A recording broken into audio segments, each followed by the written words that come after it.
makore 37 ekuberekwa.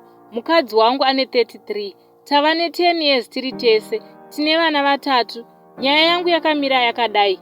Ini ndaityaira matracks ndichibuda kunze kwenyika. Ndobva ndasiya kutanga kwegore rino. Ndakuita hangu zvekutyaira ndiri munyika. Pekutanga ndakatanga kubata mamessages mufoni yemukadzi ezvikomba. Achiramba. Kusvika ndatanga kushandisa app yake iri mufoni mangu asingazvizive. Ndaiona zvese zvaaita nekutaura. Ndikada kumutsiura. Ndaishura. Ndainzi ndiendese kumba kwedu. Enda unobvisa gukuru. Ndaibva ndanyarara hangu.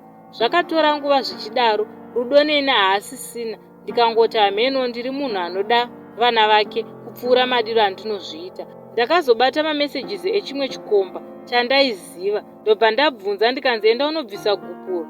Ndakaenda marimwe zuro ndikanobvisa gukuru. Akabvuma zvese pamberi pehama dzake. Tadzoka kumba, she did not say anything or even sorry hayo. Akutoronga kuti ndava kuenda kuJoni. Nezuro akarongedza hembe dzake akati ndakuenda kunotetereka nenyika.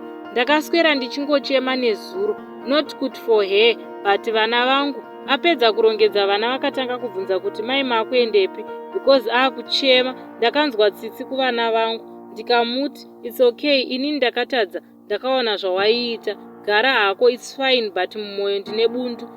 Vanonzwisisa they know how I feel. Ndinodawo kubvunza kuti inini ndinewo chandakatadza here.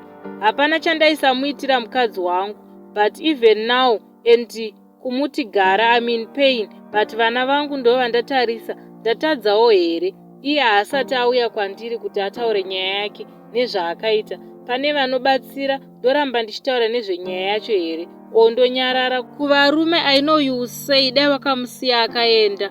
Kwekuenda kwacho hapana, but zvakadaro vana ndo vakaita ndidaro. Handina kufara mumwoyo mangu. Hameno ndichazofarawo zvadii. Vanondituka-tuka henyu. Ndinotenda kune vachandibatsira.